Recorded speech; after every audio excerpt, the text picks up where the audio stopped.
Amazon জঙ্গল পৃথিবীর সবচেয়ে রহস্যময় এবং ভয়ানক স্থান। এখানে সূর্যের আলো মাটিতে পৌঁছাতে পারে না, ঘন গাছপালা এবং ভারী কুয়াশা আর চারদিকে এক অজানা আতঙ্ক। কিন্তু একদিন স্যাটেলাইটে ধরা পড়ছে এক অবিশ্বাস্য দৃশ্য। পুরানো জঙ্গলে মানচিত্র নড়ছে, যেন কোনো বিশাল ধীরে ধীরে নিজের শরীর ঘুরছে। এই রহস্য উদ্ঘাটনের জন্য একদল বিজ্ঞানী গভীর জঙ্গলে প্রবেশ করে। তারা জানতো না যে তারা এমন কিছুর মুখোমুখি হতে যাচ্ছে মানুষ কল্পনার বাইরে। জঙ্গলে ঢোকার পর থেকে সবকিছু বদলে যেতে শুরু করে। পাখিরা হঠাৎ চুপ হয়ে যায়, বাতাস ভারী হয় এবং চারদিক ছড়িয়ে পড়ছে এক অদ্ভুত সোনালি আলো। হঠাৎ মাটি কেঁপে ওঠে, দলে একজন কাপা কণ্ঠে বলে, কিছু আমাদের নিচে আছে। রাত নামতেই অন্ধকারের মতো দুটি চোখ জ্বলছে। তারপর ধীরে ধীরে অন্ধকার ভেদ করে আসে বিশাল একটি অ্যানাকোন্ডা দানব।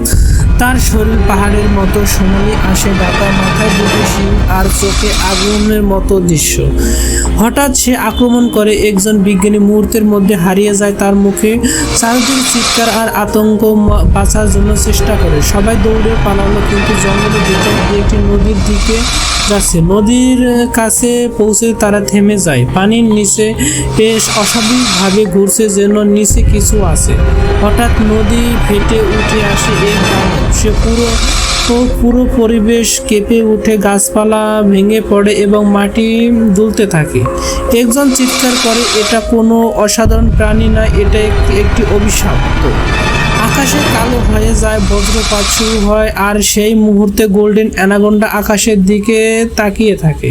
তার শিং আগুনের মতো জ্বলতে থাকে। তারপর একটি ভয়ানক গর্জন, আর হঠাৎ সবকিছু নিস্তব্ধ হয়ে যায়। পরের দিন সে আর খোঁজ মেলেনি, কারণ গভীর জঙ্গলে আজ পর্যন্ত মাঝে যে যায় সে আর কখনোই ফিরে আসতে পারে না। এখন অপেক্ষায় আছে পরবর্তী শিকারের জন্য।